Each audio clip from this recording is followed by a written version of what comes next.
Caros e caras internautas, mais uma vez a mídia livre está aqui para discutir a situação política nacional frente aos ataques que o governo usurpador realiza contra a nação e contra os direitos sociais e democráticos da classe trabalhadora.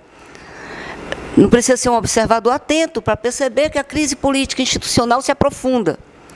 Mas, mesmo assim, um desgoverno que tem 3% de apoio popular, prossegue com seus ataques.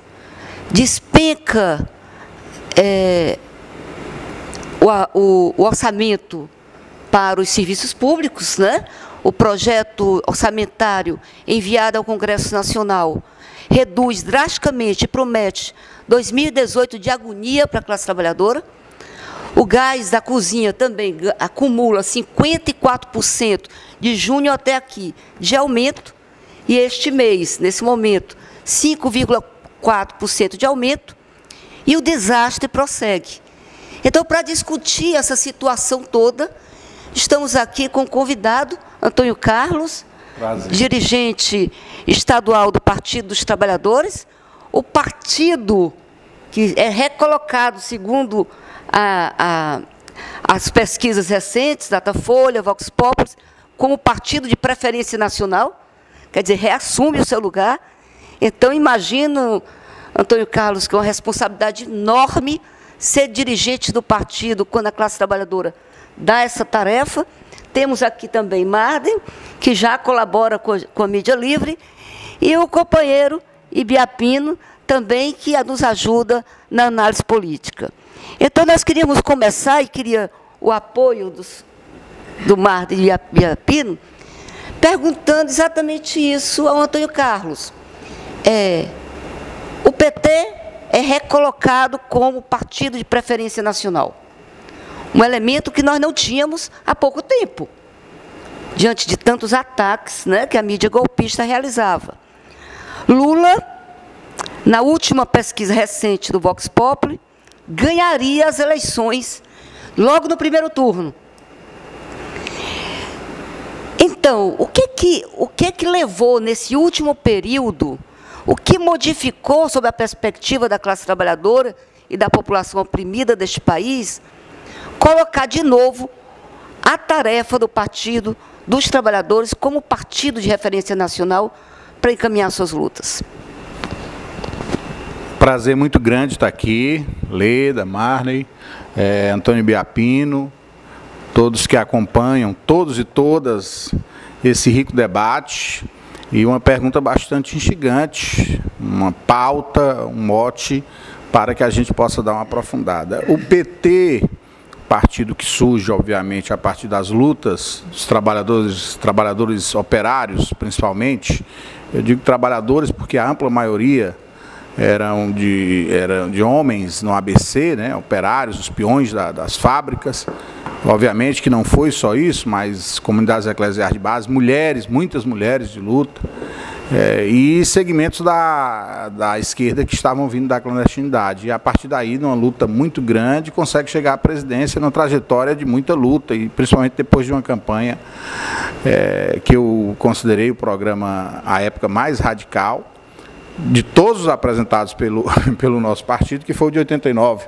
Programa de ação governamental, não pagamento da dívida, auditoria da dívida externa e interna, reforma agrária sobre o controle dos trabalhadores. E a partir dali, o Lula não consegue vitória por conta de uma manipulação das elites, mas a partir das experiências das primeiras prefeituras, dos governos do Estado, há um trabalho muito grande do PT para conquistar o governo, a presidência da República, em um projeto chamado Projeto Democrático Popular. E aí, mesmo com os rebaixamentos que aconteceram nesse programa, é inquestionável, é insofismável, que até com a aliança com setores da burguesia brasileira, quem não lembra da famosa Carta ao Povo Brasileiro, e o Zé Alencar, vice, né, um grande empresário do setor têxtil, mas mesmo assim, a dívida social, o tipo de lógica que a burguesia brasileira conduz a nossa. Mas é igual a todos. Não, a burguesia é igual do ponto de vista da exploração da classe trabalhadora. Na sua formação sociológica, ela tem diferenças. A burguesia de origem espanhola, que, aliás, fez outro tipo de independência nos seus países, né? A burguesia americana, a burguesia que tomou um susto na Europa e por aí, já que estamos no período da Revolução Russa, ela ficou com mais medo do povo, então as conquistas lá aconteceram com mais... Muita cabeça rolaram também, né? Revolução Francesa, Revolução dos Povos em 48, mas a burguesia brasileira, ela nunca tomou um susto na medida... mesmo com o governo do PT, mesmo com o João Goulart em 64, que ela merece. Ou seja, e mesmo assim o nosso governo foi infinitamente mais avançado, um governo que eu quero deixar muito claro, do PT, de um partido de esquerda, com suas contradições, mas com essas exceções feitas a setores da burguesia, né, que praticamente colocou uma Argentina, eu falo isso em quantidade de pessoas, na condição de cidadania, ou seja, o nosso povo não tinha nem a condição de ter o tratamento mínimo, para dar um exemplo muito banal, dentário. Vou dar um exemplo muito absurdo de ter luz em casa, ou seja, de acessar um colégio público ou uma escola técnica para o filho, ou se deslocar num país que é muito grande, mas digamos assim que se é necessário, com mais conforto de avião, ou ter acesso a médicos em largas parcelas da sociedade. Isso tudo o nosso governo, por essa visão de esquerda, começou a atacar. E atacou com muita força, inclusive, está aqui meu companheiro Biapino, numa ousadia dos governos do PT, mas aí tem que se registrar a ousadia da presidenta Dilma, trouxe médicos de Cuba, um país socialista, com toda a sua solidariedade, para fazer essa parte. E isso, obviamente, que mexeu na estrutura dessa burguesia, dessa elite, que ganhou também, mas ela não consegue conviver nem com a democracia, nem com um projeto que não diria, se não, eu mesmo disse que não era um projeto desse ponto de vista, de uma perspectiva mais radical de superação do capitalismo, mas o que a burguesia brasileira teme é um projeto que abra essas portas. Então, mesmo o Lula, mesmo o governo do presidente Lula e da Dilma, ele deu a condição da classe trabalhadora perceber de que a coisa pode ser diferente. E aí ela não, quando ela percebe isso, ela não vai ter, não vamos nos iludir, a ilusão de dar um golpe. E aí você me pergunta, e a responsabilidade do PT diante disso tudo? Com essa preferência que o Lula já alcança, entre mais de 30% e 34%, das intenções de voto, claro que ainda vai ter um processo, a gente espera que esse processo se consolide, pelas tragédias que você já relatou, dentre outras aí, do desgoverno usurpador do Temer. Mas eu estou muito preocupado num debate que o PT tem que fazer, e na condição de dirigente, de membro de uma corrente do PT, e acho que é um debate de todos, quais foram as lições desse processo para que não, pelo menos que a gente ache que não vá se repetir, Leda. Ou seja, o nosso projeto democrático e popular não pode mais ter a ilusão em alguns itens. Primeiro, vai ter aliança com setores da burguesia? Não vai, como aconteceu, mesmo porque a burguesia já não quer mais. Ela não deu um golpe para, daqui a pouco, estar sob a batuta do governo do PT. Então, um setor oligárquico, outro, que a gente vai combater também, vai se deslocar e apoiar. E aí vai ter os embates, o Ceará é um desses locais, se deslocar para tentar apoiar o Lula. Mas nada como aquela sopa de partidos, de pastor Everaldo, passando por PTB, PSL, porque todo mundo era do arco de aliança. A exceção de PSDB, DEM e PPS. Anotem. Claro, e os outros partidos aí, que PSTU e PCB, que não compuseram a aliança. Então, a ilusão no caráter democrático da burguesia brasileira. Não tem jeito. Foi com Vargas, que não é santo no meu altar, porque um cidadão que entrega uma mulher grávida de um brasileiro para a Gestapo, vocês podem gostar, podem criticar aí embaixo. Foi panfase nacionalista? Foi, mas flertou com fascismo a vida toda, torturou, matou praticamente o Comitê Central do Partido Comunista Brasileiro. Eu estudei história, não é arrogância. Eu não posso dizer como desse é o grande herói do país, Biapim. Agora, que no final da fase ditatorial e depois, aí, meus amigos pedetistas de origem, brizolistas, que abraçaram esse lado, e aí sim enfrentou, criou a Petrobras, enfrentou o capital internacional e por isso cometeu o suicídio para evitar o golpe que já estava preparado ali, que só foi dado em 64. Então, o Getúlio sofre isso, o João Goulart, que não era nenhum marxista radical, João Goulart tinha avião já com 21 anos de idade. Todo livro de história conta isso, os livros da biografia, porque era filho de mega... a palavra não é empresários, mas eram produtores rurais do charqueado gaúcho. Mas era um cidadão de uma índole, e aí as acusações foram mesmo. Boêmio, gostava de dançar, de beber cachaça e de que era muito corrupto. A mesma acusação que o Getúlio Vargas, que nunca se completou com a política, também não era tão rico quanto João Goulart, mas era de uma família tradicional, também do Rio Grande do Sul, foi acusado. Então eles se usam desse argumento para esconder a realidade que, na verdade, é deles, né? E aí quer jogar no PT ou na esquerda essa pecha para jogar uma cortina de fumaça. E aí isso demonstra que não tem, eu estou falando de três, uma de esquerda, o Lula, e duas personalidades de centro, trabalhistas, vamos usar essa expressão, e deram um golpe. E não vão deixar de dar porque a gente constrói uma base parlamentar numa boa relação ou distribuindo cargo para essa burguesia. Não adianta. Não deram o golpe por conta de pedalada, não deram o golpe por conta...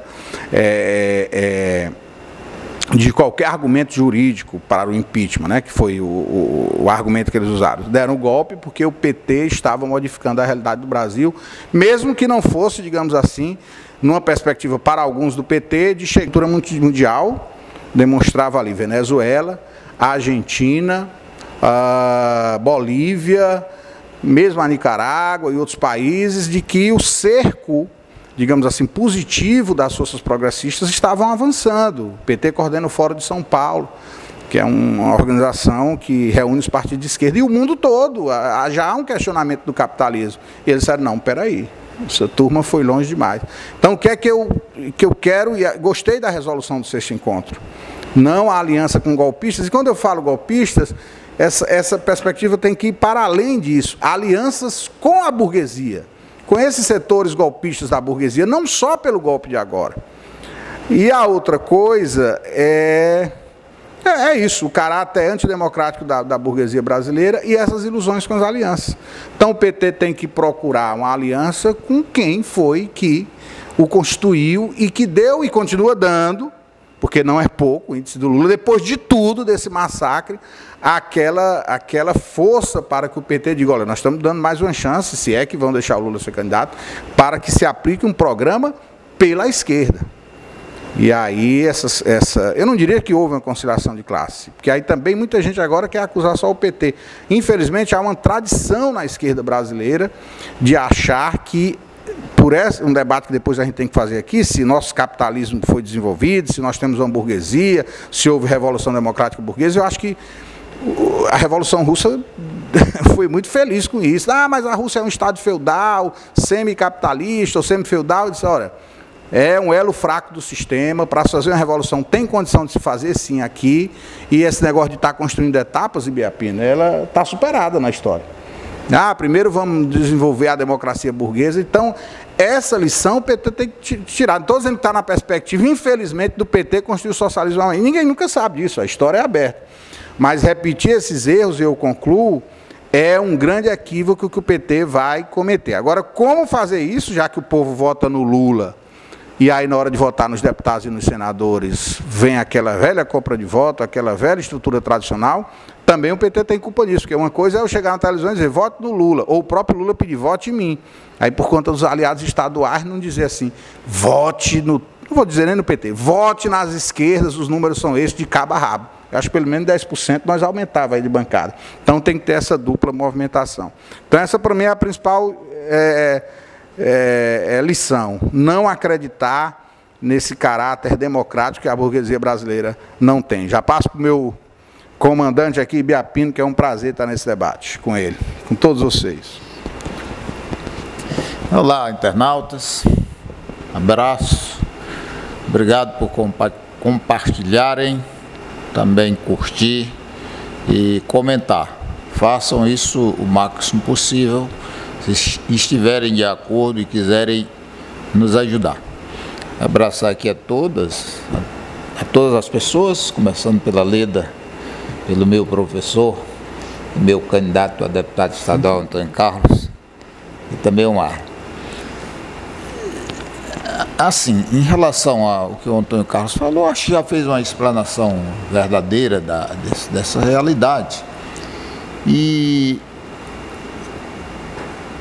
a questão específica do PT está, em primeiro lugar, na preferência do povo, é muito significativo. E ele está porque o povo é inteligente, embora sendo susceptível a ser manipulado, e principalmente quando você tem uma imprensa capitalista ordinária e irresponsável como a imprensa brasileira, então é fácil a possibilidade de manipulação. O povo está percebendo agora que perdeu muitos direitos. Onde eu falo, e se houver oportunidade contextualizada para eu dizer isso, eu digo.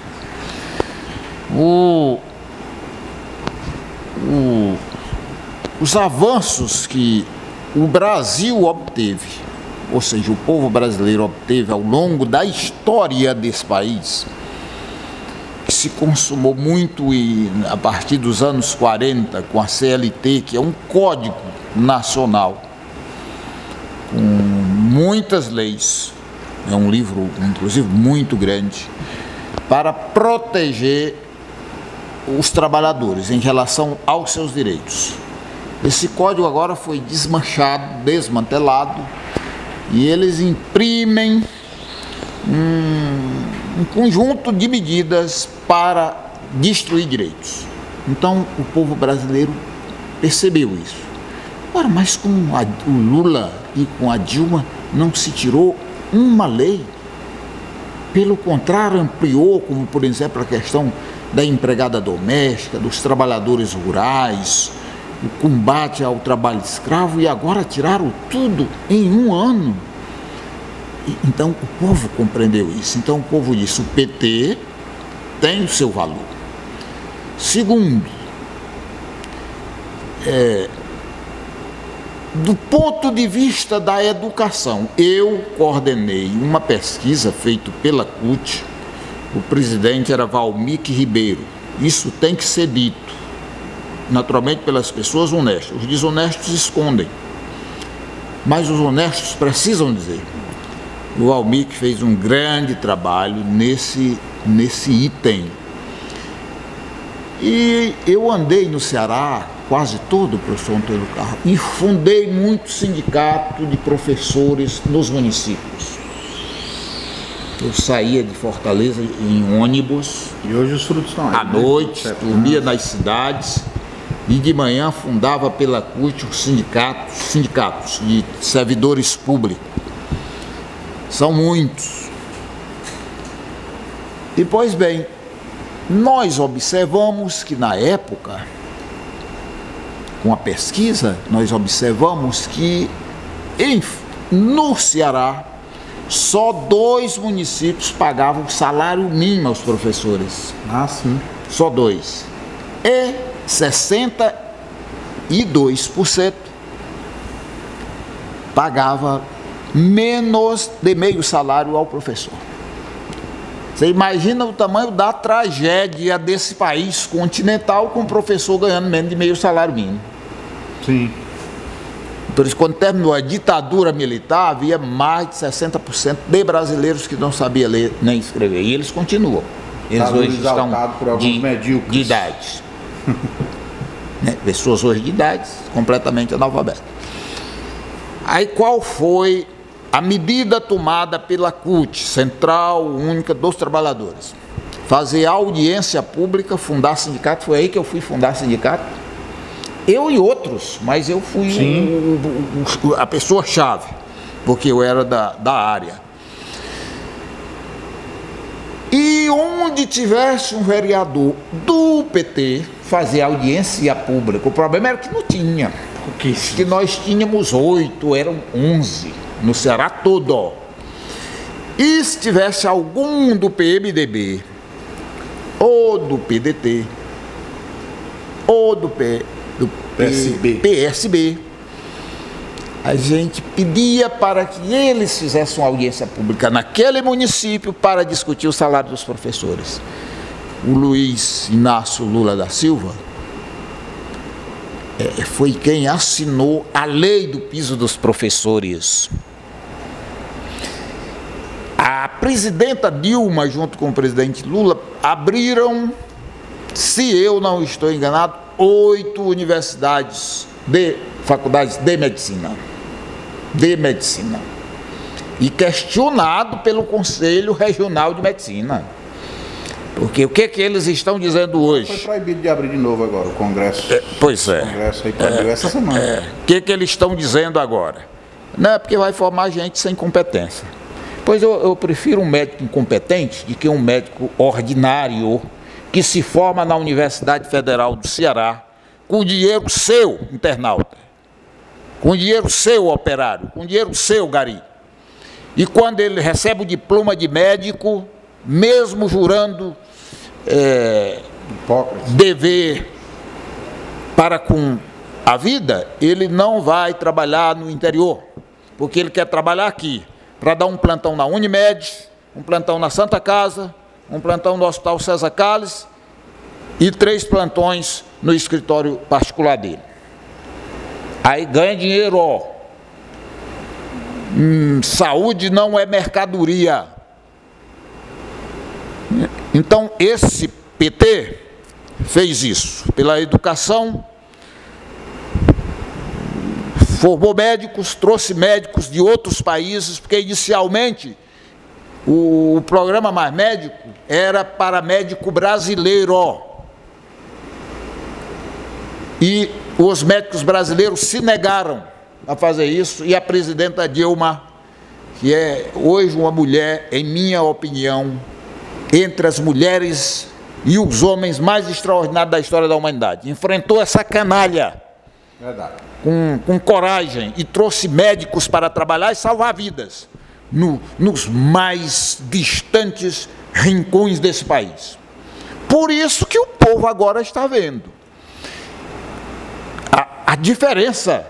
Aí começa a pensar diferente. Foi feito contraponto, e isso tem que ser feito. Isso tem que ser feito.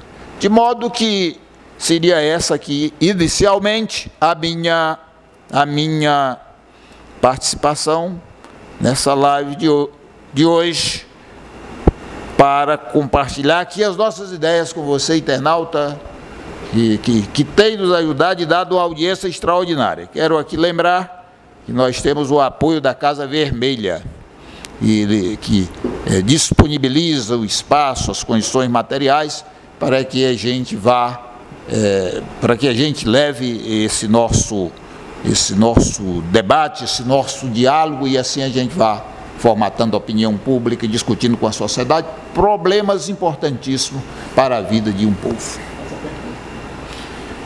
Professor Antônio Carlos, eu queria lhe fazer uma pergunta em relação exatamente a essas reformas, que na verdade não são reformas, todos sabem que são destruição. Um economista importante, cientista político norte-americano, ele comentou o seguinte, abre aspas, o século XXI será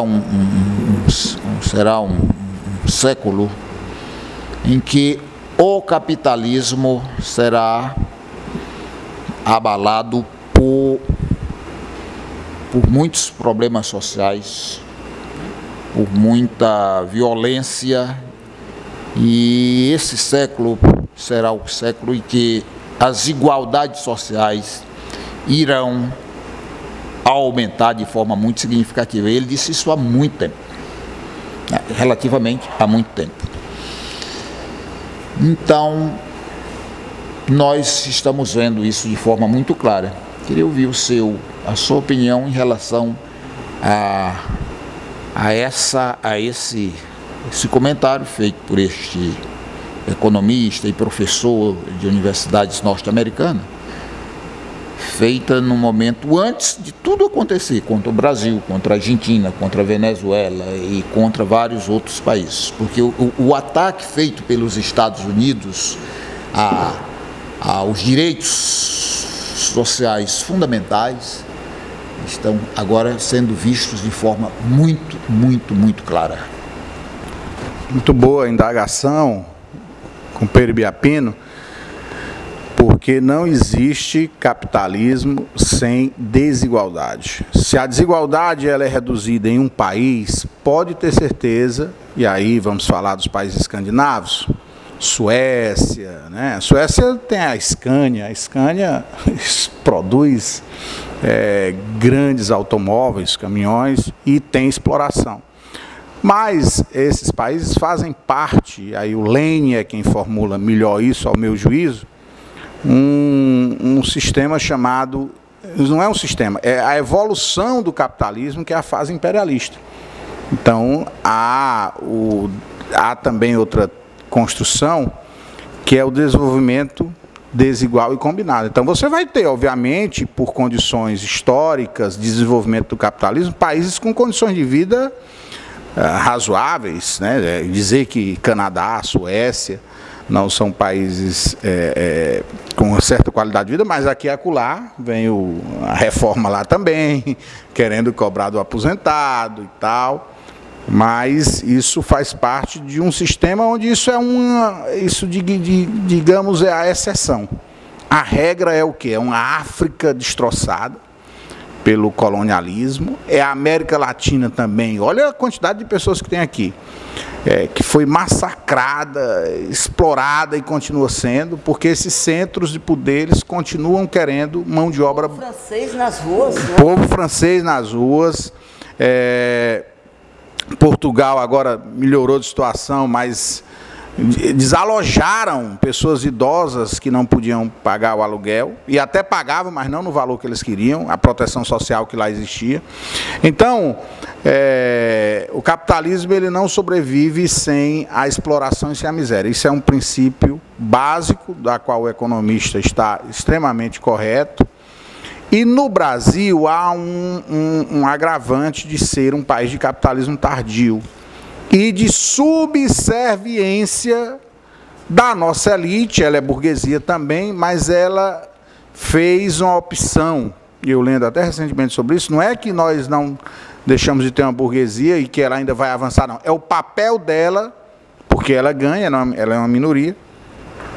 E para você ter uma ideia, Biapino, você já sabe desses dados, os nossos internautas tenham certeza, 6 pessoas, eu estou falando de 6 pessoas, 6 pessoas, aqui nós temos 4 na mesa, né, mas acrescenta mais 2, detém todo o dinheiro de metade da população do Brasil, o que é produzido. Então isso, será se ninguém fica indignado com isso? Assim, as pessoas que defendem esse sistema não refletem?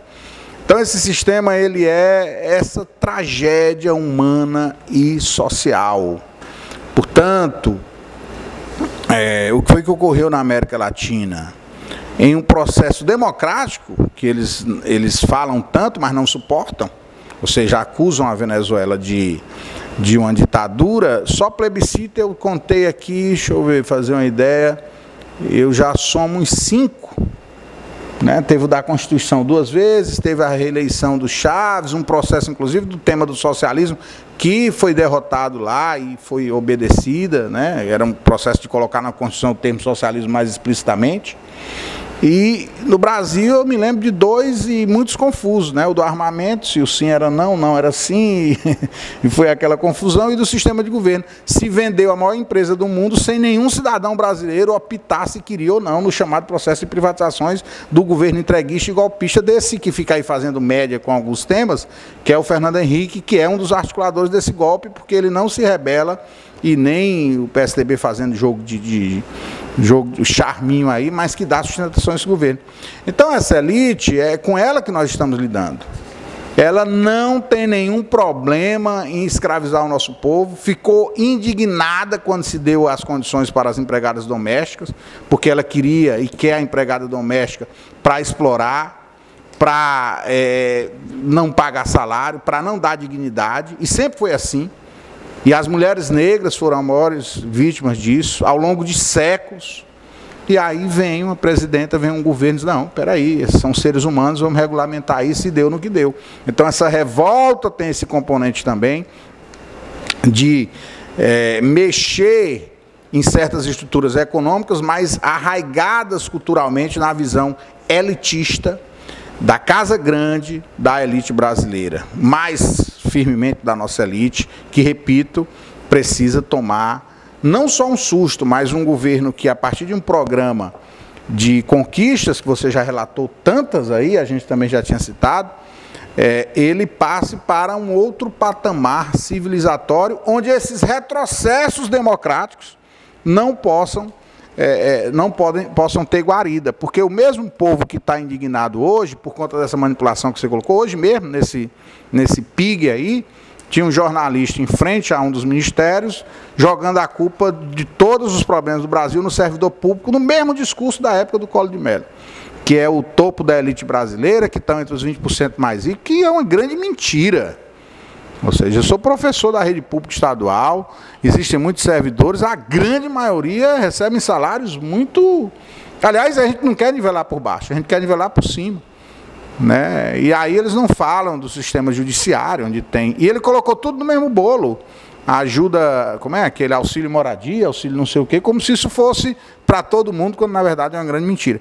Então, Ibiapino, nós temos que cada vez mais explicar isso para a população, para que eles entendam que esse processo é um processo de luta de classes, para que eles entendam que esse é um processo de disputa de hegemonia, e para que eles entendam, né, as pessoas, quando elas forem fazer a opção eleitoral, elas também façam uma opção de luta, de vida, e que não deposite a esperança no único salvador da pátria, porque agora está indignado, que também, mesmo no voto, amplie a bancada progressista, não é obrigado a ser só do PT, mas progressista de verdade, porque tem um bocado de cabo aí que se diz de esquerda hoje, que é só da boca para fora, né?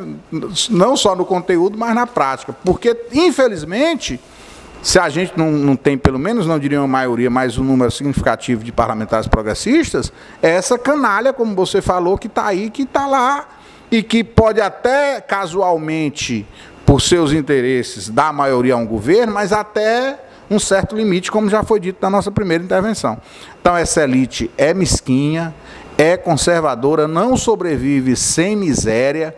É triste ver ainda hoje os países africanos naquela situação absurda, no próprio Brasil, mesmo apesar dos avanços, na América Latina, nos Estados Unidos, muita gente cantava em verso e prosa como a grande maravilha do mundo. Eu me lembro do fenômeno natural do furacão Katrina, que foi quem revelou para o mundo, depois da passagem dele, não só pela passagem, mas que em regiões inteiras dos Estados Unidos, muitas pessoas pobres, desamparadas, sem o amparo estatal, inclusive aquilo chocou muito. Aí nos Estados Unidos é assim, está aí os acampamentos lá, muita gente, o serviço de saúde pago, então é bom que se diga isso. Então, essa sua indignação sempre permanente, ela é fundamental.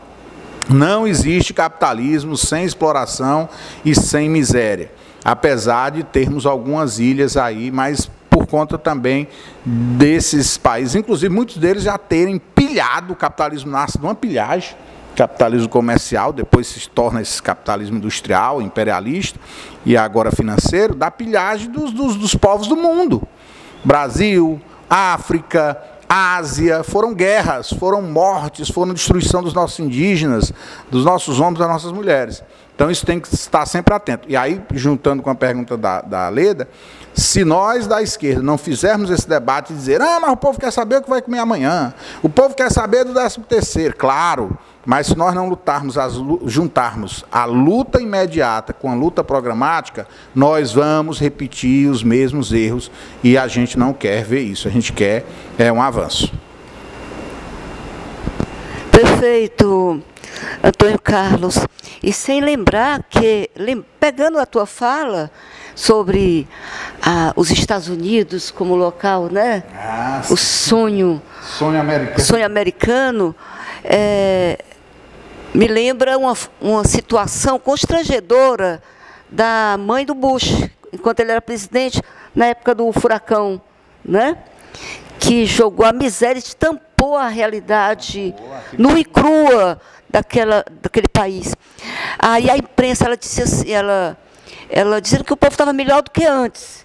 Isso estampou a imprensa, né? Estampou dizendo que absurdo ela dizer um negócio desse, mas ela tinha razão. Porque depois do furacão, a solidariedade mundial levou o colchão para aquela população que antes ele não tinha. Uma população que fica escondida, sem contar que a maioria do povo oprimido vive do Bolsa Alimentação. É só ir no site do Departamento de Alimentação norte-americano, dos Estados Unidos em particular. É o Bolsa Alimentação, e não é o Bolsa Alimentação do Brasil, não. Aquela que você precisa provar que está na escola, que está no sistema de saúde, que é um sistema, né? Lá não, é comida, que é generalizado. Sopa mesmo. Sopa mesmo, né? Mas é generalizado, porque a população está numa situação de terror, escondido, né? Escondido. Mas que explode, o sem-teto invadindo os Estados Unidos, é uma realidade no mundo inteiro. E é preciso lembrar um dado dos organismos multilaterais, de algum tempo já, que 98% dos movimentos de capitais registrados no planeta é de mercado especulativo. Sim.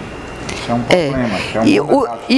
O setor produtivo ocupa 2%, que vai abaixo da discussão da revolução tecnológica, né? Uma revolução tecnológica não atinge a maioria do povo. Quer dizer, 2%, e desses 2%, que é dominado pelo setor produtivo, apenas 2%, a maioria é do mercado cativo de drogas e armamentos. Esse sim é revolucionário. Né? A tecnologia armamentista. E o que o mercado do narcotráfico tem capturado de força de trabalho para o setor produtivo é real. Pega o povo da economia informal, jogado no trabalho precarizado, vai trabalhar por narcotráfico usando de alta tecnologia. Esse é o quadro que se avizinha para a humanidade. E daí as tarefas, Marden, da dita esquerda. Você chamou a atenção, Antônio Carlos, que essa história da esquerda, é preciso definir muito bem o que diabo é isso, né? Que diabo é esquerda? Não é só vestir vermelho, né? Não é só vestir vermelho. Que, aliás, até essas esquerdas também, tem uma parte da esquerda que não está indo mais para as manifestações de vermelho, né? Para não ficar à vista. Mas, assim, aí eu me dirijo a você, Marden, que, embora não seja do PT, né, mas tem estado junto com a gente nesse combate para construir uma alternativa que, como você disse, rompa com essa lógica aí. A burguesia é a burguesia, em toda parte do mundo. A burguesia é a burguesia. E no Brasil fica evidente a questão de classes. O Lula, por exemplo, é colocado como primeiro na Vox Populi, né? Enquanto a burguesia nacional golpista só consegue lançar mesmo Bolsonaro. Imagina, o Bolsonaro vai acabar sendo candidato à burguesia. Corre o risco. Corre o risco, assim como Trump foi nos Estados Unidos, contra gosto da burguesia norte-americana. Então, nesse aspecto, Marden, eu dirijo a você para corroborar com essa discussão as tarefas nossas frente a essa situação. Quer dizer, Lula colocado como possibilidade, se a eleição fosse hoje, e se dependesse do nosso povo como primeiro lugar, o PT como preferência nacional, a Gleice Hoffmann, presidente do PT, dizendo que o PT não pode errar, e as tarefas nossas, enquanto alguns partidos de esquerda lançam candidatos, frente à possibilidade de condenação do segundo turno de Lula.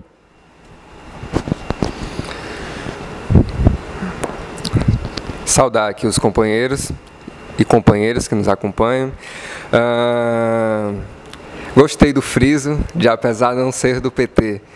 Mas eu acredito que hoje a luta no Brasil, ela não pode ter mais esse caráter de bandeira partidária. Está muito claro de que aqui se acentuou a diferença de classe. Ou você é da burguesia, ou você é operário, proletário. Nós que compomos a mesa aqui, além de militantes, somos de fato da classe operária brasileira. Somos pessoas, homens e mulheres, que dependem da nossa força de trabalho, da nossa intelectualidade, da nossa disposição para poder comer, para poder ter de fato a dignidade diária. É importante que seja frisado essa questão da eleição. Nós, do Partido da Causa Operária, a gente tem chamado a atenção de que eleição sem Lula é fraude. E Lula não vai ser o candidato, mesmo que haja um trâmite democrático dentro do PT para eleger o futuro candidato a ser lançado à presidência. Lula é o candidato da classe operária, da classe trabalhadora brasileira. Hoje, não há a menor possibilidade da gente pensar em uma revolução, da construção de uma revolução dentro do Brasil, se não atentarmos para a questão da comunicação. Tenho percebido com muita atenção, tenho acompanhado com muita atenção as falas do presidente Lula no que diz respeito à necessidade da democratização da mídia. O PT esteve no poder, consolidadamente, por mais de 10 anos. E nós sabemos que o Partido dos Trabalhadores se confundiu com a questão da comunicação. Achou que a comunicação institucionalizada bastaria para que o processo de avanço da classe trabalhadora acontecesse. Hoje, o PT ele não tem uma comunicação digna do tamanho do PT. Eu falo isso porque eu milito num partido que foi base de construção do PT na década de 70, 80, e antes mesmo da Causa Operária, do Partido da Causa Operária existir, já existe um jornal editado desde 1979, e que eu tenho muito orgulho de ser responsável, militante por ele, aqui no estado do Ceará. Quero fazer um recorte, porque o que Lula tem feito, o que ele tem defendido nas suas falas, mexe de sobremaneira com a burguesia. O companheiro Antônio Carlos aqui citou da questão da empregada doméstica, que gerou um estardalhaço, principalmente nas mulheres burguesas, que acham inadmissível que uma mulher preta tenha uma carteira de trabalho, que uma mulher preta tenha o seu salário mínimo assegurado e outros direitos assegurados ao final de cada mês de trabalho. E a comunicação? Qual é o estardalhaço que uma defesa de uma comunicação de fato independente e construída pelo trabalhador e para o trabalhador, o Partido dos Trabalhadores está pensando? Aqui no estado do Ceará, nós temos um governador, Camilo Santana, que é um governador que, de certa maneira, não tem colocado em pauta a questão da comunicação como deveria. A gente tem uma TV Ceará, TVC, que é um equipamento público, que é ligado à EBC que, vale frisar, está em greve, os profissionais estão em protesto, justamente pelo desmonte que o desgoverno do golpista Temer vem promovendo dentro da EBC, assim como dentro dos Correios, dentro das instituições bancárias. O que é que a gente pode esperar de uma proposta ou de uma defesa, de uma revolução das comunicações, da comunicação em si, quando a gente ainda não tem dentro do próprio Partido dos Trabalhadores, pouco mais de um ano depois do golpe, uma referência que modifique essa limitação? É preciso ter um jornal impresso, é preciso ter uma TV atuante, 24 horas no ar, é preciso bater de frente com o monopólio da imprensa golpista. A Rede Globo está sendo aí relacionada em escândalo internacional que dentro do Brasil não há devida repercussão, assim como quando aconteceu a denúncia do Panama Papers, referendado a lavagem de dinheiro, e que o HSBC era o principal banco brasileiro que era responsável pela lavagem de dinheiro de personalidades internacionais. Hoje o HSBC não existe mais no Brasil. Rapidamente se desfaz uma marca para justamente esquecer, matar uma história ou destruir provas de um crime. E aqui no Brasil, como é que a gente vai lidar com a necessidade de uma reformulação 100% da maneira como a comunicação no Brasil é feita para a TV, para o rádio e principalmente para a internet, que vem sendo travado na rede, a gente faz uso dessa rede, uma guerra para inviabilizar o conteúdo qualificado. A questão do boot, a questão dos algoritmos, isso tem impedido que a comunicação, de fato, essencial, chegue a quem necessita. Aqui no estado do Ceará, como é que a gente vai tratar disso? E a nível nacional, como é que o presidente Lula vai, de fato, matar essa bola no peito e jogar esse jogo que é extremamente perigoso e que é extremamente difícil da gente poder dar um norte, uma referência segura? Bom, queremos agradecer nossos e nossas internautas por estarem aqui com a gente nesse momento. E pedimos que continuem compartilhando, comentando, curtindo, sugerindo temas, que aí eu me remeto à questão que tanto Antônio Carlos como Marney falaram da mulher negra. Eu tenho que me lembrar que nós estamos na semana, no mês da consciência negra, né? E nós estamos devendo aqui o debate sobre isso. Hoje, muitos dos nossos companheiros e companheiras negras e negros estão envolvidos com várias atividades, né, que vem nessa semana toda, mas nós estamos merecendo um debate nesse momento com esse setor da classe, sobretudo com a classe trabalhadora negra, né, porque é importante lembrar que é a classe trabalhadora negra. E aí, remetendo para o Antônio Carlos e Ibiapino, você me falou agora da eleição se Lula é fraude. E me remete de novo à questão do voto Lula, hoje, que a Vox Populi colocou. Chega aos meus sentidos, né, a seguinte informação da classe trabalhadora e da população oprimida brasileira. Foda-se as instituições golpistas nesse país. Lula condenado é presidente do Brasil nas próximas eleições. Me parece que é essa informação. O que me chega assim, eu queria que vocês falassem isso, que seja lá o que for, que a justiça decida, é fraude. A população parece que assume um certo surto revolucionário. Não estou falando das direções, não, estou falando da população. Quero nem saber dessas instituições, do Poder Judiciário, do Congresso Nacional, lasquem-se todos. É Lula condenado para presidente da República. E aí a gente retoma a questão. Eleições sem Lula é fraude? É evidente que as eleições sem Lula é fraude. Aliás, eu estou sendo muito... Não que eu...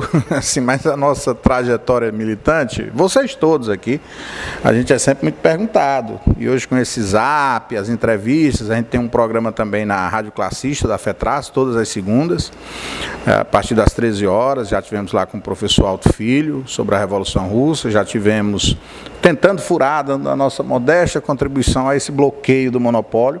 Concordo com você, quando tivemos a oportunidade, estando no Estado, de fazer frente, claudicamos, ou seja, vacilamos em algumas coisas.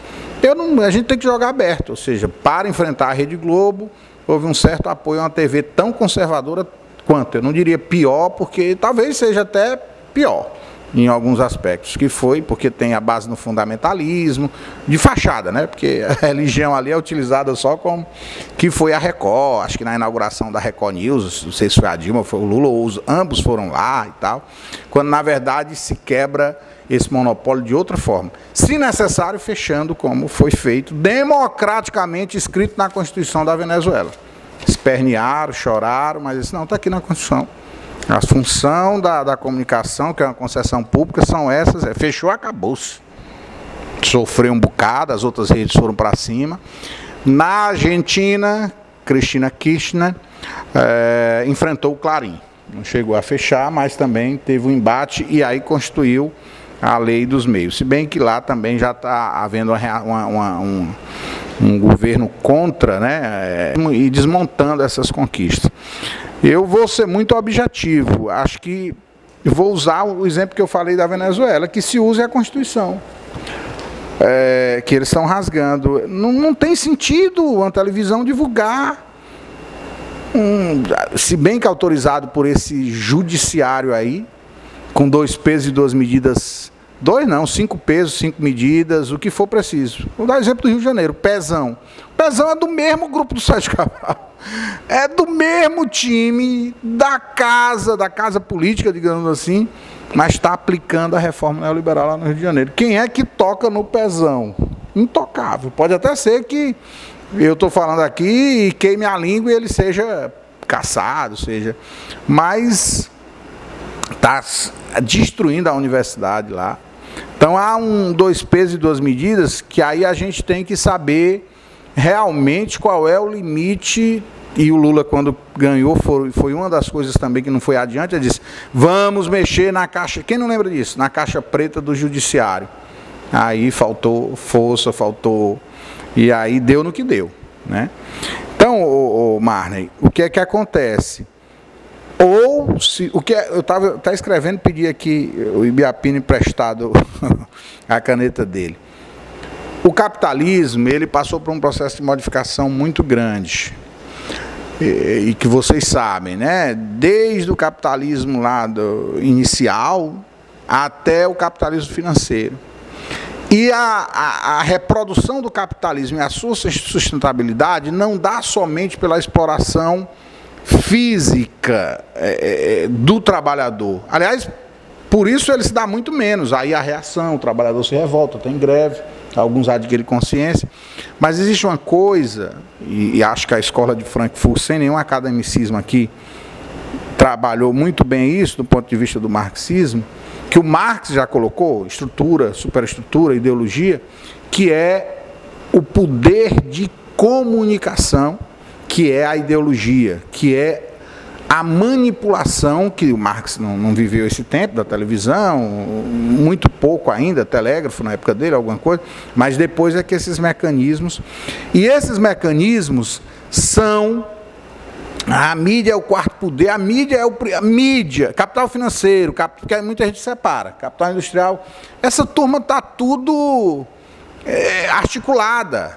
Então não pensem que a Rede Globo não tem por trás um banco. Eu vendo a relação de empresas, de bancos fora do país, em que a Rede Globo e de empresas estrangeiras que são da Rede Globo, para ela movimentar o seu capital, é uma coisa, Ibiapino, gigantesca.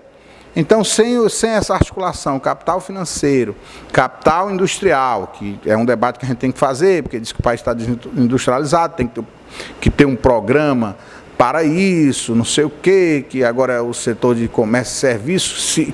Era bom aprofundar isso, inclusive com alguns economistas, se realmente dá ainda para se recuperar, se o capitalismo tem avançado para outras formas, se a burguesia brasileira quer essa industrialização, porque ela parece que topa sempre topou ser outra coisa no capitalismo mundial.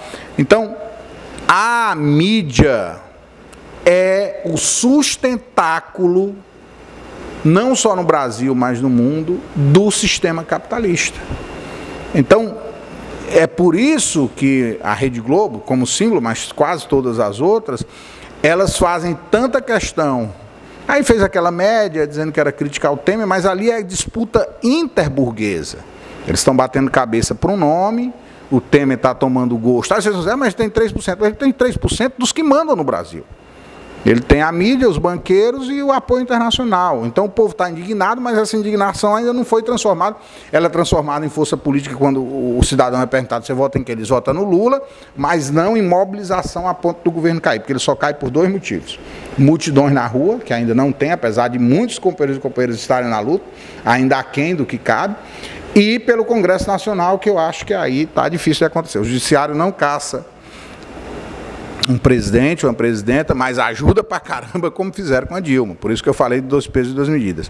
E aí, meu caro, se Lula, que vai ser o nosso presidente, claro que vai ter muita luta, mas concordo com a Leda, e ele tem dito isso em todos os comícios, em todos os eventos que ele está participando, se o nosso governo, para não dizer que é uma responsabilidade do Lula, não tocar nessa pilastra de sustentação do capitalismo no país, que é o monopólio das comunicações, se tocar tem problema, se não tocar tem do mesmo jeito, mas é melhor o confronto para se avançar, porque muita gente fica, o outro cara está questionando a liberdade de imprensa. Eu estou questionando a liberdade de imprensa, não é expressão não, eu estou questionando as empresas que detêm uma concessão pública, que deturpam, que mentem, que eu ia falando aqui, não sei se concluí, entregaram para a Rede Globo, e aí um juiz A gente evita não falar palavrão, mas um juiz, numa atitude extremamente,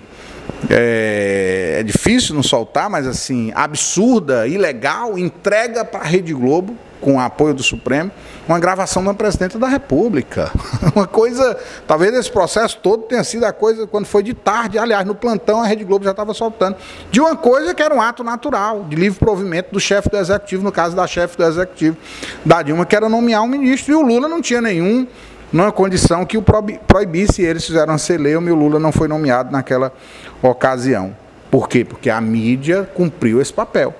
Então, tão importante quanto um plebiscito, não sei se referendo revogatório das medidas draconianas que estão rasgando a CLT, que o Ibiapino colocou aqui, e outras conquistas, espero que esse discurso está dentro da primeira pergunta que a Leda fez, ele se mantenha como programa e como ação.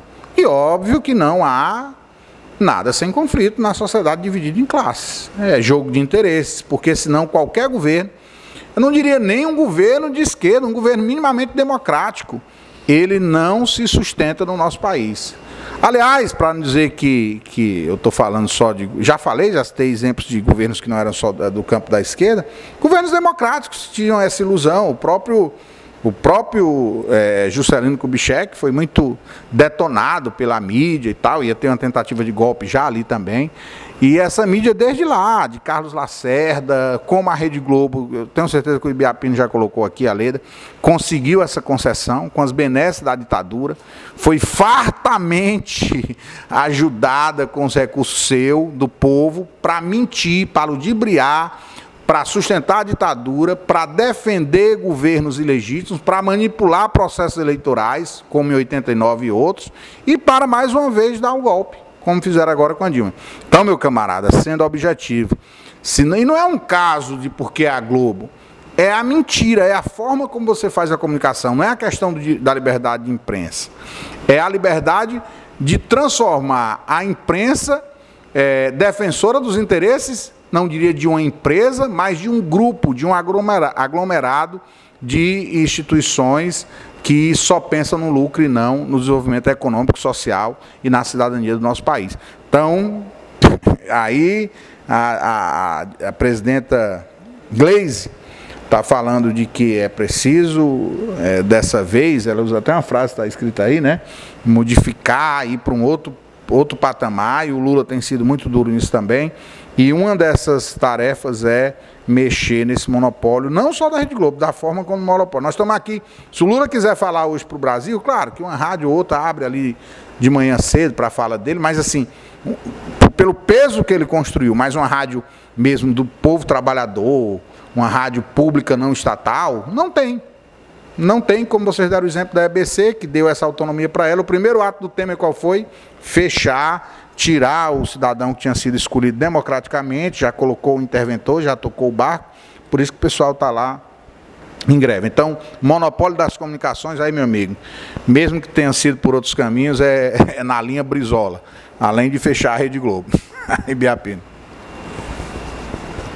Eu quero aqui aproveitar já para evitar esquecer, e indicar 2 livros. E lembrem-se sempre que o livro é um bem civilizatório. 2 professores aqui, não inventem de reclamarem, vai ter briga. Isso é nosso mestre. É um bem civilizatório. Um deles é Os Sertões, de Euclides da Cunha. Marley, você que é responsável por um jornal, depois me ajude. Eu já li vários escritores brasileiros, mas escrever como Euclides da Cunha é difícil você encontrar um homem com a competência tão grande para escrever. E ele relata uma luta do povo brasileiro. Então leiam, gente. Se um de vocês, que são muitos, ler, eu já ganhei a batalha. E o outro livro que vocês puderão ler é este aqui, Diálogo Político. É um livro bom, moderno, e que fala exatamente do processo democrático na América Latina. O título está aqui, Desarrollo Democrático em América Latina. Muito bom. E a produção do Mídia Livre já me deu uns carões grandes, porque eu não digo a minha rede social. O Facebook, que é o segundo melhor do Brasil. Isso feito numa pesquisa feita na USP. Então, o meu é Antônio Ibiapino. Então, em Antônio Ibiapino, eu escrevo uma coluna todo dia, muito pequenininha, e sobre alguns temas que aparecem no dia a dia, eu desenvolvo aquele tema. Evidentemente, a partir do meu ponto de vista, e fica para as pessoas questionarem. Sobre a mulher. Meu caro professor Antônio Carlos e Leda, que também é professora, o primeiro grito da mulher, que eu tenho conhecimento, vocês são professores praticantes, e o Marley, que é produtor de jornal, pode ser que saibam outro, está na Bíblia. Cântico dos Cânticos, Noiva 2, leiam. A mulher diz assim: olha, não olhem para mim assim porque eu estou negra, não. Sabe por que eu estou negra? Porque meus irmãos me botaram para cuidar da vinha deles e a minha eu nunca pude cuidar. Que protesto extraordinário. Reclama da condição feminina e da cor, da raça. Estão olhando para mim porque eu estou negra? Eu estou negra porque eu fui trabalhar na vinha dos meus irmãos. E a minha eu não pude trabalhar. E você não sabia disso, Leda, pela forma que você está olhando para mim. Leia para você ver. Esse foi o primeiro protesto. A presidenta Dilma fez uma coisa muito importante, que foi essa lei que regulamenta o trabalho da empregada doméstica. Eu vou contar uma história para vocês. Eu adoro contar história. Não interessa como me veio, eu conto história. Aqui na Aldeota, em Fortaleza, Ceará, Brasil, uma menina que trabalhava numa casa de família de uma mulher muito ruim, aquela desgraça, só almoçava e jantava fora, e a menina em casa comia só bolacha e café, porque ela não comprava nada, nem carne, nem feijão, nem arroz, nem macarrão, nem batatinha. E também não pagava a menina. Essa menina é de Massapê, Ceará. E o porteiro do condomínio rebelou-se com isso. E quando a dona do apartamento saiu para trabalhar no seu carrão, ele foi lá no apartamento e disse: minha filha, saia, eu estou lhe libertando da sua condição de escrava. Vai juntar suas coisinhas. Eu já combinei com as outras meninas ali do outro prédio, você vai para lá e elas vão lhe dar um apoio, depois a gente vai fazer uma cota e lhe dar passagem para você ir embora, se você não arrumar outro emprego de empregada doméstica por aqui. Aí arrume suas coisinhas. A bichinha colocou lá as coisinhas dentro de um saquinho velho de plástico. Naturalmente ele tinha a obrigação como porteiro de fazer a vistoria. Essa menina não tinha nada. 2 calcinhas furadas e uma saiazinha, uma camisetinha e tal. Era a única coisa que essa pobre dessa menina tinha. Essa pobre dessa menina tinha. E eles libertaram. Que mulher ordinária, que burguesa ordinária, miserável, escravocrata.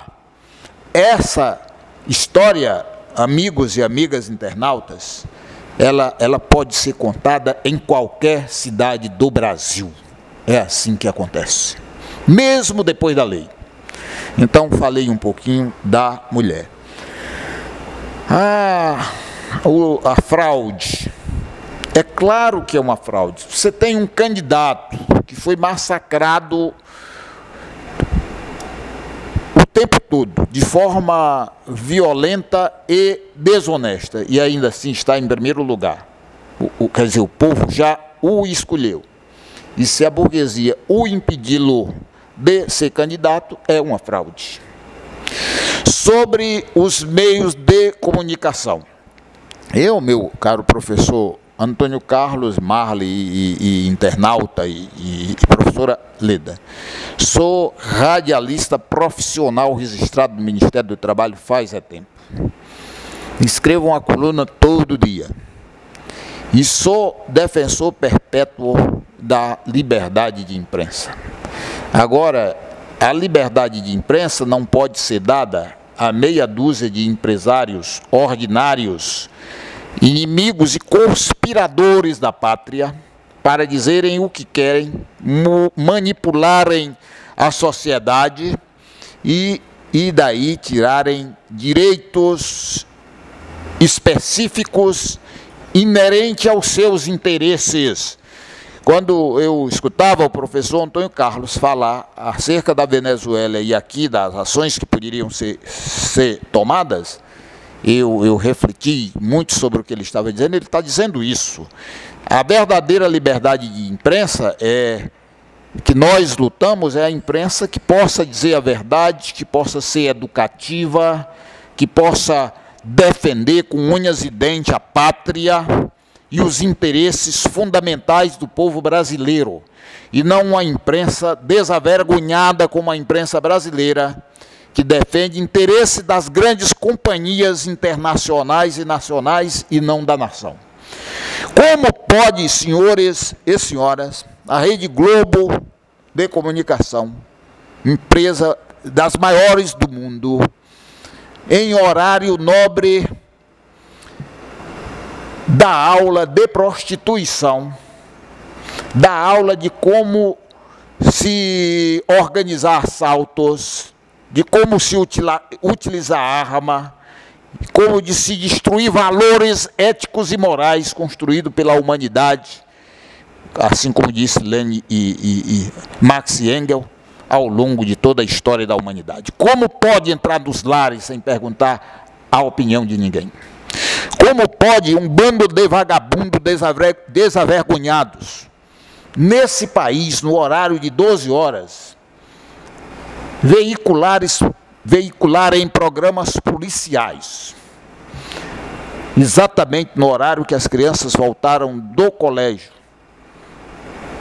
almoçarem misturado com sangue, vendo bala, vendo tiroteio, vendo sangue e cadáveres? Como pode? Que país é esse? O quinto maior do mundo. Em nenhum país civilizado do mundo tem programa policial. E até, meu caro professor Antônio Carlos, digo, pode ter. Agora, deve ser num horário classificado, a partir de 11 horas da noite. E com mais critério. Por que você mostrar uma pessoa que morrera de um acidente de moto ou de um crime qualquer, ser mostrado desavergonhadamente para todo mundo ver a desgraça daquela família? Será que morresse, por exemplo, um filho do Bolsonaro, que Deus o livre, aconteça uma coisa dessa natureza com o filho dele ou de qualquer uma pessoa brasileira, será que mostrariam? Como mostra o filho de um pobre que mora na favela? Será? Isso é o que tem que ser refletido. Na Argentina, tem uma televisão pública, que é a televisão federal. Por isso vem lá o nomezinho. Telefé, televisão federal. Muito boa, faz debate e também promove muito o desenvolvimento da educação. E tem uma novela que passa 8 horas da noite. Eu até assisti algumas vezes. Era boa. O nome da novela é La Leona. La Leona. Traduzindo do espanhol para o português, quer dizer a leoa. E quem é a Leona? Uma mulher que trabalha em uma fábrica e é, por acaso, presidenta do sindicato dos tecelões, fiandeiros e tecelões. E, mais ou menos de hora em hora, vem lá uma chamadazinha para assistir a novela. Uma propagandazinha para assistir a novela. A propagandazinha é assim, em espanhol. La Leona em defesa de los suyos. Ou seja, a leoa em defesa dos seus companheiros de trabalho. Uma novela, Leda.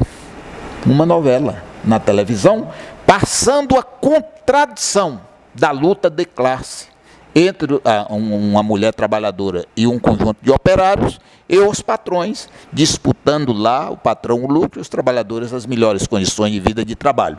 Que eu, Antônio Biapino, Antônio Biapino, penso, poderia até ter deixado a Rede Globo sem encampar lá, sem transformá-la em TV, em televisão estatal, com educação, com novela de qualidade, com debate e cultura e tudo mais. Bem, não encampou, tudo bem, tranquilo, não vou questionar isso. Mas deveria o governo do PT ter feito uma televisão pública de qualidade. Porque o Brasil é o 5º país maior do mundo, 8.511.095 quilômetros quadrados. É o 5º maior do mundo. Esse país precisa se comunicar à altura do seu povo, com respeito, com democracia, com cultura. Esse país não pode ser entregue para meia dúzia de empresários desonestos, porque a história da Rede Globo é uma história de desonestidade, da forma que foi entregada ao longo da nossa história. E aqui, professor Antônio Carlos, queria já fazer uma pergunta, porque a produção quer que seja e tem que obedecer. É assim, nós estamos diante de uma crise extraordinária e que vai se manter por muito tempo no Brasil. Pelo menos essa é a minha avaliação.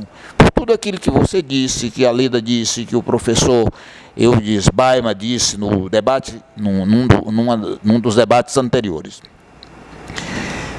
Nós hoje temos aí enfrentado a implantação do Estado mínimo. Nós temos uma crise mundial, que é uma crise inerente ao sistema capitalista, portanto é uma crise conjuntural, e temos também o grande desenvolvimento da tecnologia, que isso demite trabalhador, porque as máquinas podem produzir muito mais com mais qualidade, por conseguinte diminuindo a quantidade da mão de obra. Aí o governo brasileiro, além de tudo isso, está tirando direitos para adequar o Brasil ao mundo capitalista. Minha pergunta, professor Antônio Carlos, é a seguinte. É evidente que já tem o Fórum de São Paulo, tem outras iniciativas, Cuba tem trabalhado muito com isso e Venezuela também. Mas, todavia, eu ainda acho a articulação entre os movimentos sociais da América Latina muito frágeis. O Marley também poderá dar sua opinião sobre isso, porque como ele cuida de um jornal, e é um jornal bom e eu sempre leio, naturalmente eu posso dar esse atestado. Como o capitalismo é globalizado, a pergunta é essa, o capitalismo é globalizado, a América Latina sofre a influência da região dominante, que é Estados Unidos e Canadá, e em minha opinião, é frágil demais a articulação dos movimentos sociais da classe trabalhadora na América Latina. Qual a opinião de vocês dois? E a Leda, se quiser também dar um pouco de opinião sobre isso, vocês puderão, então, fazer isso aí. Sapomar, né? Aquele...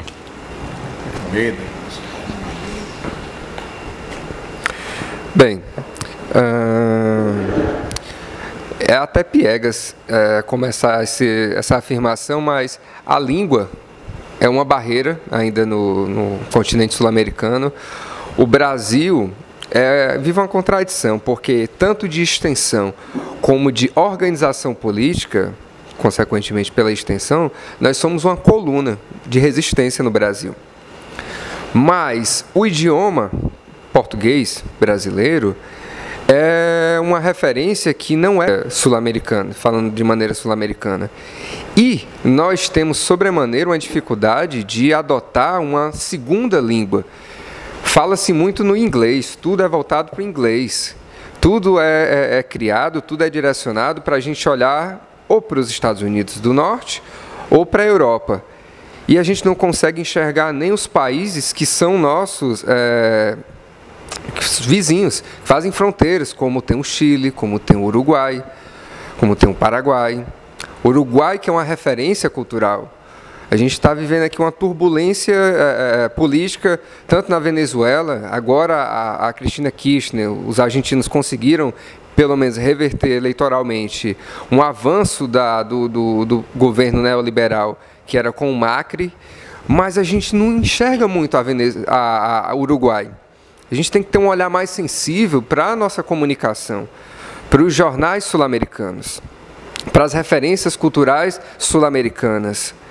E isso passa por uma reformulação da comunicação, da maneira de pensar a integração. O brasileiro, ele é muito levado a querer ter uma noite de sonhos em Paris. Fala-se muito no Museu do Louvre, fala-se muito das referências de cultura, inclusive, francesas, mas a gente minimamente não consegue nem adotar o inglês, que é uma deturpação da consolidação do conhecimento. O que dirá o espanhol? O espanhol está ao nosso lado. O continente sul-americano é parte da nossa essência. E a gente não consegue nem se apropriar do que de fato é nosso. Essa limitação ela precisa ser vencida. O movimento fascista, que não é um movimento que tem ascendência no Brasil, isso é impulsionado pela mídia golpista, isso está inflacionado em outras oportunidades. Eu já critiquei, eu já apontei dessa maneira. Ele ganha a proporção que ganha porque a mídia tradicional tem interesse nisso, em emburrecer o pensamento crítico, em reverter minimamente a compreensão do que é de fato essencial, que faz sentido para nós, trabalhadores, para nós cidadãos brasileiros. Então, se a gente não tiver a coragem, a gente não vai ter como avançar. Hoje, coincidentemente, eu comecei o dia com uma charge, me enviaram pelo WhatsApp, uma charge, tinha 2 quadros. No primeiro quadro, tinha um líder no púlpito e erguendo a mão dizendo: quem quer mudança? E todo mundo esbravejando: eu, todo mundo eu. E no segundo quadro abaixo era: quem quer mudar? E estava todo mundo de punho para baixo, olhando para o lado, como não é comigo. A gente relega demais a responsabilidade. A maneira como o cidadão brasileiro, como as crianças brasileiras são educadas, é uma educação muito patrimonial. A criança não é tratada como criança, como futuro cidadão. É tratado como patrimônio. É o meu filho. Tudo bem, é o seu filho. Mas esse filho e essa filha precisam despertar para o mundo, precisam viver este mundo, precisam compreender as contradições deste mundo, dado a gradatividade do crescimento. E aqui no Brasil a gente não tem isso. A educação básica ela é voltada totalmente para gerar número. Hoje a gente tem o Enem. Outrora era o vestibular, hoje é o Enem. O Enem, o tema da redação é um golpe. Nesse ano a gente viveu aqui o centenário da Revolução Russa, a gente ainda está vivendo. Teve uma questão sobre a Revolução Russa. Teve uma questão sobre a Revolução Russa, até onde eu pude pesquisar e conversar com professores que estão interagindo com isso. Nós tivemos 500 anos da Revolução Evangélica Protestante. Nós tivemos aqui 62 anos da tentativa de impedir um presidente de assumir, o JK. A gente tem a questão do negro premente na luta, as mulheres, sobremaneira, mais prejudicadas com o golpe e asseverando a questão de impedimento do direito ao aborto. E aí você vem me falar de uma mínima questão que é científica da maneira como foi colocada, que é a integração do deficiente auditivo. Quando a gente sabe que isso é tema de uma tratativa de governo e minimamente de grupos de pesquisa.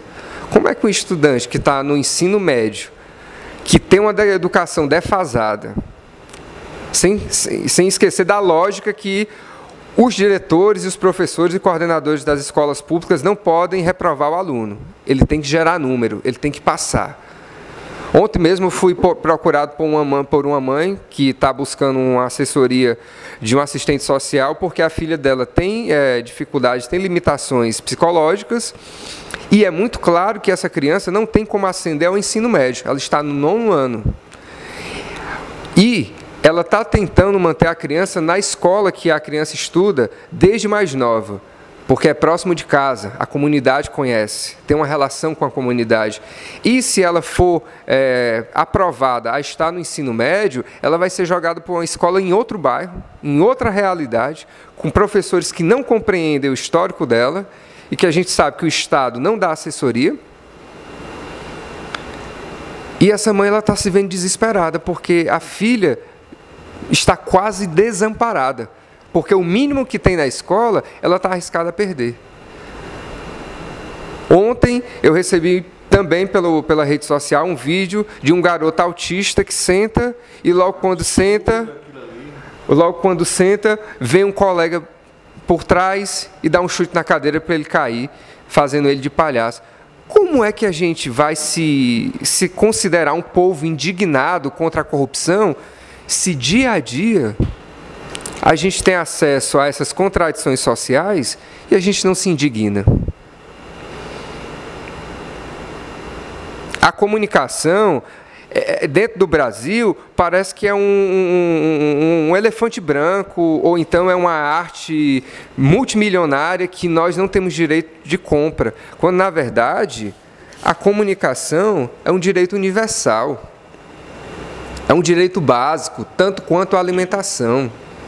A comunicação de qualidade é a comunicação que gera a educação, que gera a formação do médico, do advogado, do jurista, do professor, do parlamentar, que vai representar aquela cidade, aquele bairro, aquele estado. A gente vive aqui a contradição da contradição. A gente não pode mais abrir mão disso. E nós temos sim que reverter esse processo, nos aproximando dos exemplos como a Venezuela.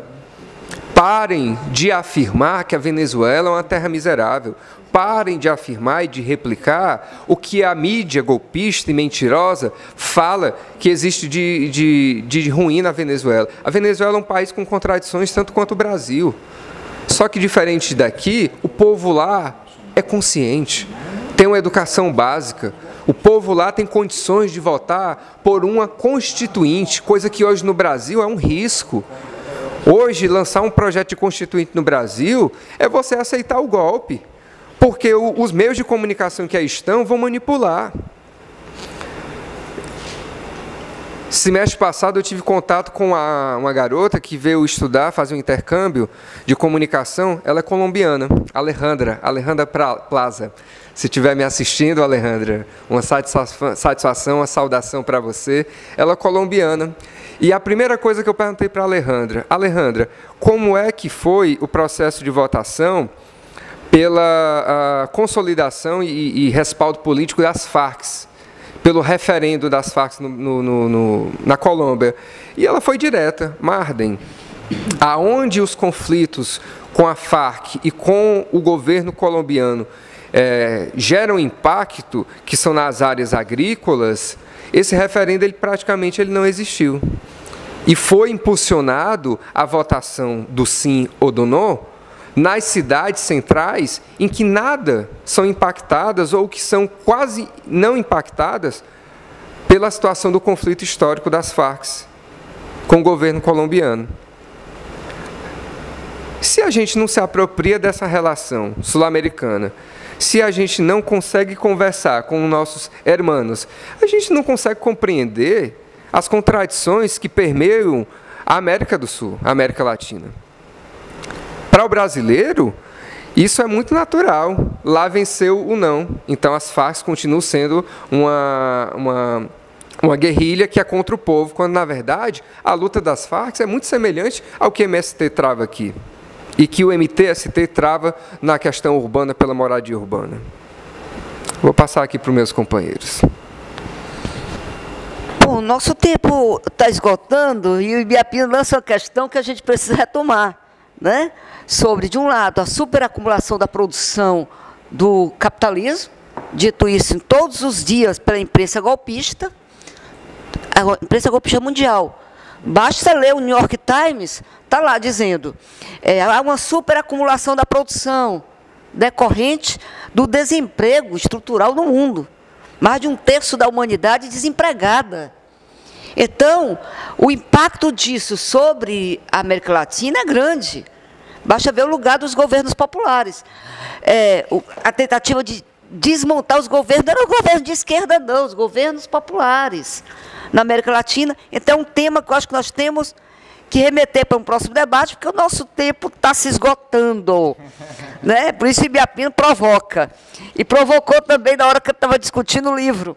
Eu estava olhando para ti, me lembrando do xadrez. Eu gosto de xadrez, e, embora seja um jogo da nobreza, né? Mas o lugar da... É coisa boa também. Aliás, se apropria do patrimônio histórico construído pelo trabalho humano, né? E o lugar da rainha me impressiona.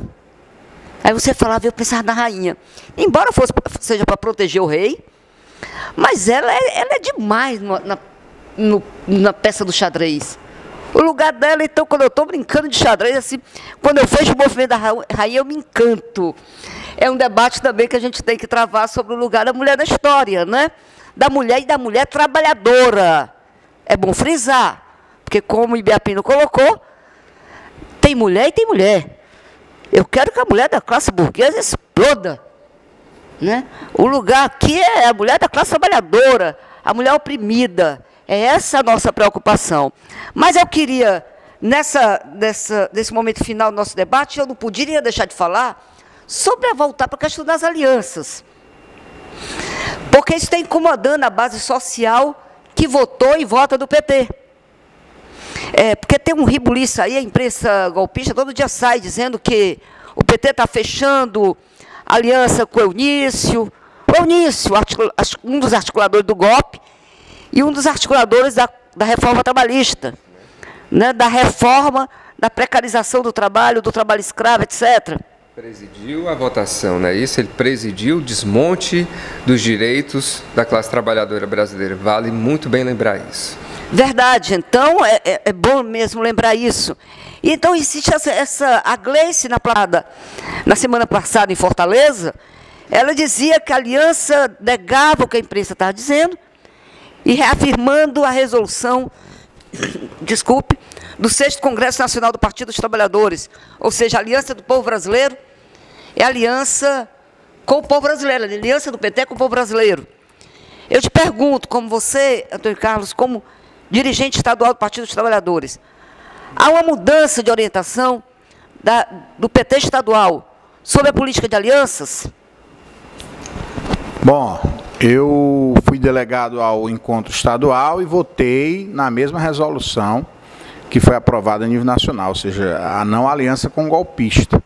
E o senador Eunício Oliveira, ele conduziu esse processo, ele faz parte da articulação governamental do governo usurpador, ou seja, ele é peça, nunca teve tanto poder, e talvez para um processo de reeleição que ele acha mais tranquilo, porque estava dificultada, e ele, tudo bem, para federal ele poderia ter uma superestrutura e ganhar, mas ele hoje é senador e presidente do Senado. Então, ele, diante dessa situação, Ibiapino, ele disse, eu vou procurar a aliança estadual, porque fica muito resolvido, já tem um nome lá, que é do ex-governador Cid Gomes, eu coloco o meu, o PT tem o candidato a governador, então pode-se usar o argumento que já tem um na chapa de 3, porque a eleição do Senado é majoritária, e está resolvido. Então ele buscou uma saída que, para os interesses dele, aparentemente é a mais fácil. Só que aí eu vou de Garrincha. Combinou com os russos, meu irmão?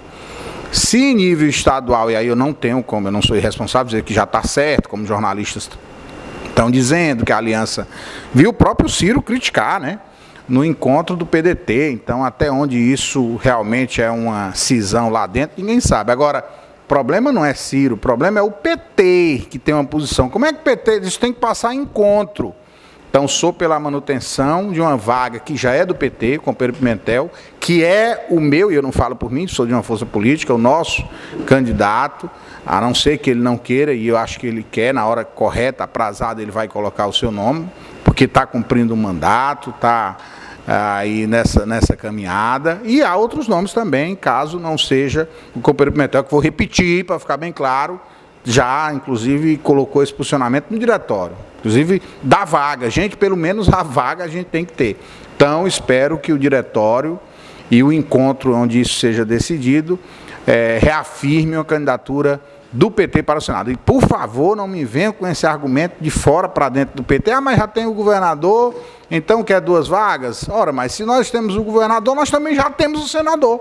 É tão legítimo quanto ter os 2 na disputa. Então, para mim, isso é muito claro, e principalmente sendo o nome do Eunício, que, mesmo a despeito de tendo sido aí o debate de aliança, os equívocos, que não é só meramente eleitoral. Henrique Meirelles foi nosso primeiro presidente do Banco Central, o nosso governo, com o nosso Lula. Eunício Oliveira foi o primeiro ministro das comunicações do nosso governo. Que a história não se repita. Se não vai ser muito diferente, também não pode ser muito igual como foi. No mínimo, uma mediação pela esquerda disso. Ah, vai ter uns setores da burguesia que não resistirão e virão com Lula. Estão contra o golpe, vão votar pela revogação, e mesmo eles garantindo, ninguém sabe porque garantido tanta coisa e deram golpe na Dilma. Então eu acho que nós temos que buscar os partidos de esquerda. O PCdoB lançou candidato, que se faça o debate, mas eu acho que primeiro é uma campanha pelo Lula ser candidato, aí eu acho que é uma tarefa da esquerda, pela democracia, e uma aliança, está difícil, mas com as forças democráticas e populares, já que o PSB foi para a direita, há quem diga que eles estão voltando.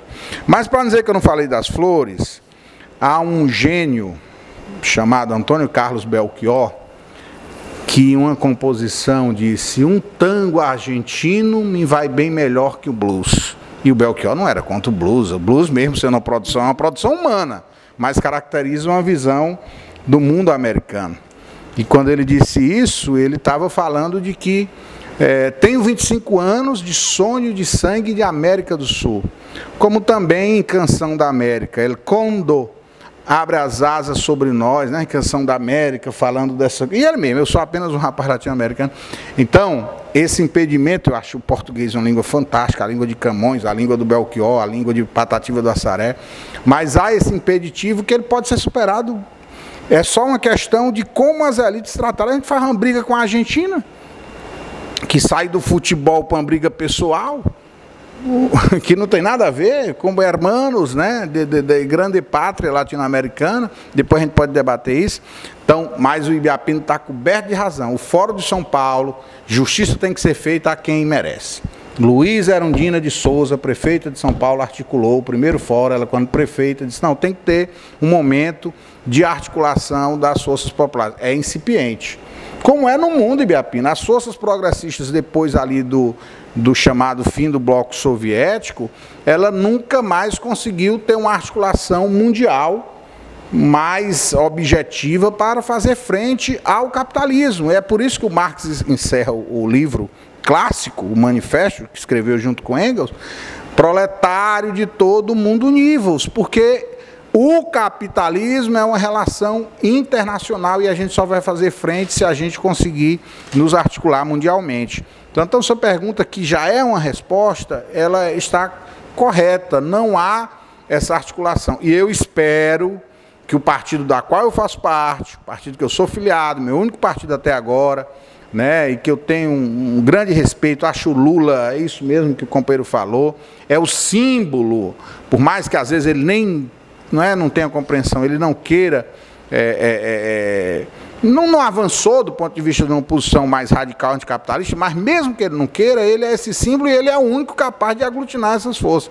Então, ou se vai para um programa mais à esquerda, um programa que ataque essas pilastras do capitalismo brasileiro, ou nós vamos, me desculpe, repetir, ver um museu de grandes novidades, como dizia o Cazuza. E nós não queremos, a revolução vai demorar, eu não tenho mais idade para isso. Não existe isso. A história ela é aberta, de repente, em um momento, eu concluo dizendo isso, onde se menos espera, a massa, o povo trabalhador, transforma a indignação em politização, e assim foi na Rússia, assim foi em Cuba. Não estou dizendo que está no horizonte de eventos imediatos, mas quem sabe?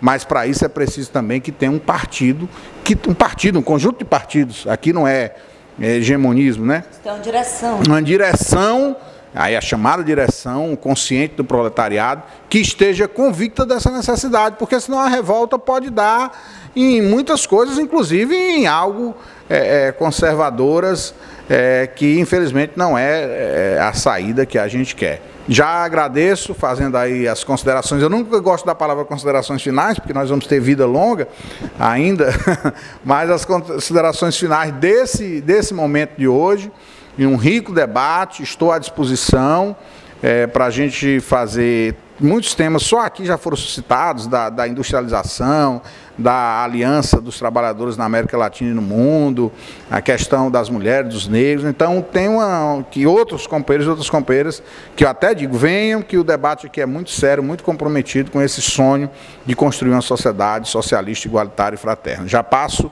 a bola aqui para o meu companheiro comandante, dileto amigo Ibiapino. Muito rápido. Considerações finais para hoje, é claro. Eu queria, então, aqui agradecer mais uma vez a Casa Vermelha pelo espaço, pela estrutura, agradecer ao internauta, obrigado. E quero concluir isso contando aqui uma historinha rápida.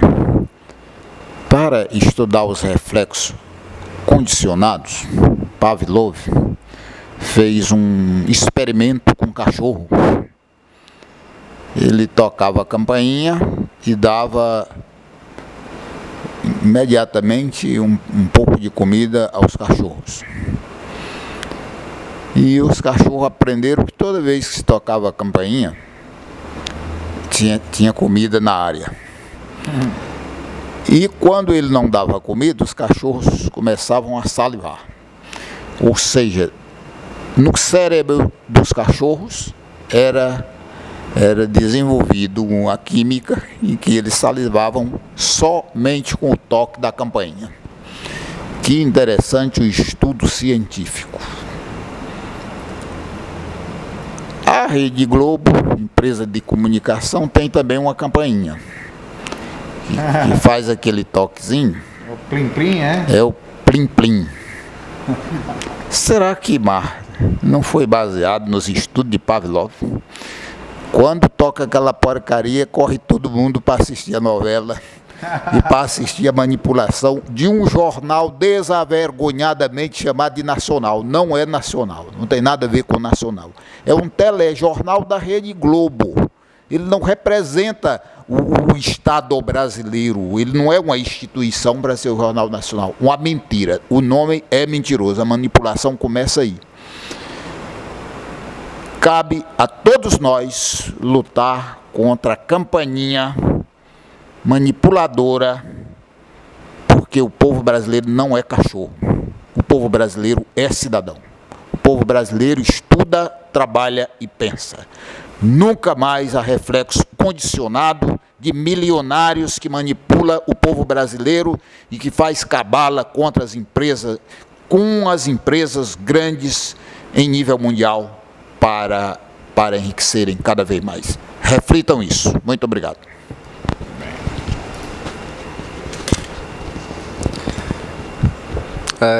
Obrigado por estarem acompanhando a nossa transmissão, nosso debate até agora. Sempre fico muito contemplado com as falas, com a maneira como o debate acontece. É importante que as sugestões continuem acontecendo, que a interação com o conteúdo, que os comentários, que os compartilhamentos. O espaço cultural, político-cultural da Casa Vermelha é um espaço que está permitindo minimamente que um conteúdo de fato do interesse público, do interesse da classe trabalhadora, possa ser propagado, possa ser debatido. É importante frisar o bravo lutador, o vereador Guilherme Sampaio, que abre esse espaço aqui para que a gente possa semanalmente conversar com vocês. É importante que essa referência, essa semente, esse início de um despertar do povo, do trabalhador e dos dirigentes estejam participando, interagindo, assumindo as contradições de um governo que até aqui, com certeza, é um governo de referência, um governo que ainda precisa avançar muito, é um partido, é uma consolidação de nós, forças da esquerda, que precisam ainda se unificar. especificamente na luta contra o golpe. A gente trata muito da questão da eleição, a gente sabe da força do poder. Eu, pessoalmente, não tenho dúvida que uma eleição hoje, Lula, por baixo, tiraria 60 milhões de votos. Fácil, fácil. Então, é importante da gente também ter a luta contra o golpe como referência para que a gente possa consolidar um avanço e chegar em 2018, de fato, conscientes e preparados para enfrentar não só a mídia golpista, mas o avanço do capital, da loucura, do desespero que o imperialismo vive em todo o mundo. Obrigado, eu sou Marden Fraga. Verdade, Marden. Se eleições sem Lula é fraude, então, para garantirmos eleições democráticas em 2018, tem que derrotar o golpe agora. Não é? É a grande tarefa que está colocada para a gente. E, infelizmente, nosso bate-papo encerra por hoje aqui. Mas a gente retoma, agradece o Antônio Carlos, pede que volte, o nosso companheiro Ibiapino, mais uma vez, o Marden, que também está sempre aqui com a gente, mas, sobretudo, nossos e nossas internautas, os companheiros que fazem a Casa Vermelha, aqui na Avenida Universidade 2197, que tem nos cedido esse espaço, mas, sobretudo, a você, internauta, que tem garantido a reprodução, que chegue a alto nível de visualização nossas lives. É impressionante a contribuição, os comentários, os compartilhamentos de vocês. E surgiram novos temas, porque é assim que a gente vai se construir, vai se entusiasmar, né? Muito obrigado a todos, né, aqui presentes, a todos e todas internautas.